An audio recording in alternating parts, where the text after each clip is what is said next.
Halkara maslahat gender deňligini üpçün etmek babatda ähli tagallaryň oňy netije bermegine we bu ugrda bilelikdäki hereketleň işçiňleşdirilmegine gönükdirilen syýasy waka urly.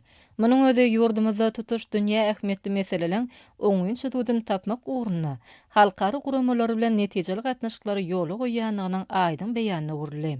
Onun dowamyny edilen çykyşlarda Türkmenistanyň zenanlarynyň hukuklary we gender deňligi ulgamynyňky halkara borçnamalaryny, şeýle-de bu ugra degişli halkara konwensiýanyň düzgünlerini ýerli ýerine ýetirmek ugruna alyp barýan işlerine üns berildi.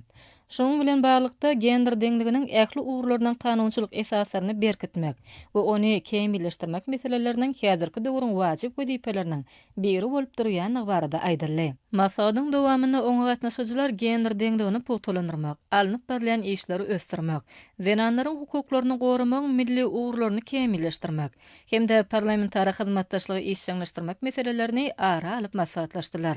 Şunu 2026-2030-njy ýyllar üçin gender deňligini üpçün etmek boýunça hereketleriň milli meýilnamasynyň nowatdaky tapbyryny durmuşa geçirmek meselelerini aýratyn üns berildi.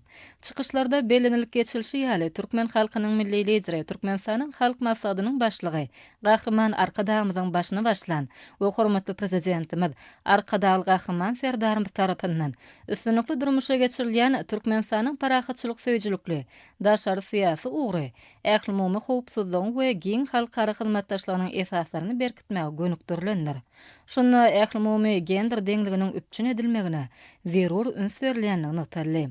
Şeýle-de maslahatyň dowamyny awraýly halkara guramalary bilen ýerli gatnaşyklary ösdürmek, zenanlar bilen erkekleriň deň hukuklaryny we mümkinçiliklerini üpçün etmek wajypdygyna ähmiýet berildi.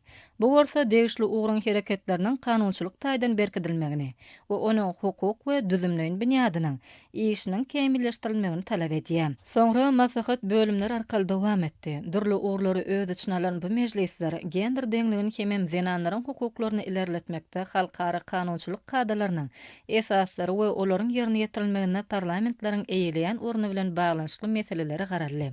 Türkmenistany gender deňligini üpçün etmek, ilatyň saglygyny goramak we adamyň durmuşy üçin amatly şertler döretmek babatynda toplan tejribesiniň ähmiýeti barada aýdyp, maslahata gatnaşyjylar bu ugru boýunça ýoly goýulýan netijeli hyzmatdaşlygy hemme tarapdan giňeltmek, gender deňligi boýunça işlenip taýýarlanan strategiýany bilelikde durmuşa geçirmek döwrüň wajyp wezipeleriniň hataryna kesitlenenler.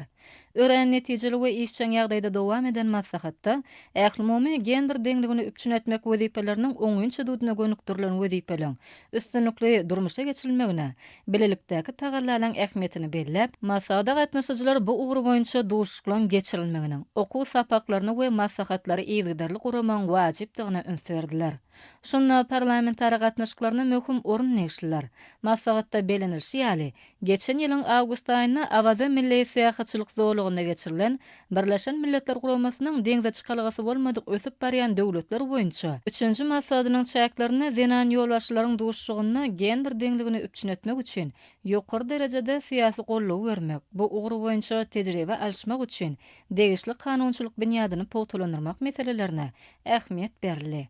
Munyň özi ýurdumyzyň zenanlaryň mümkinçiliklerini giňeltmek ugruna öňe sürýän başlangyçlaryň rowaşlyklary beslenýändigini görkezen halkara çäresine urly. Geçirilen mejlisde durly ugrulary boýunça gyzyklana bildirilýän pikir alşmalar boldy. Şonu Türkmenistan bilen Birleşen Milletler Guramasynyň ilat gaznasynyň arasynda hyzmatdaşlyk gatnaşyklarynyň netijelerini üns berildi. Ýurdumyzyň gender deňligi babatynda gazanýan üstünlikleri barada aýdylyp, Türkmenistanyň erkekleriň we zenanlaryň döwleti dolandyrmak işlerini, deň hukukly gatnaşmagyny üpçün etmek, olaryň iş şertlerini hasy gowlandyrmak üçin hukuk guralaryny kemilleşdirmek boýunça amala aşyrylýan işleriň nusgalyk barada nyktarly.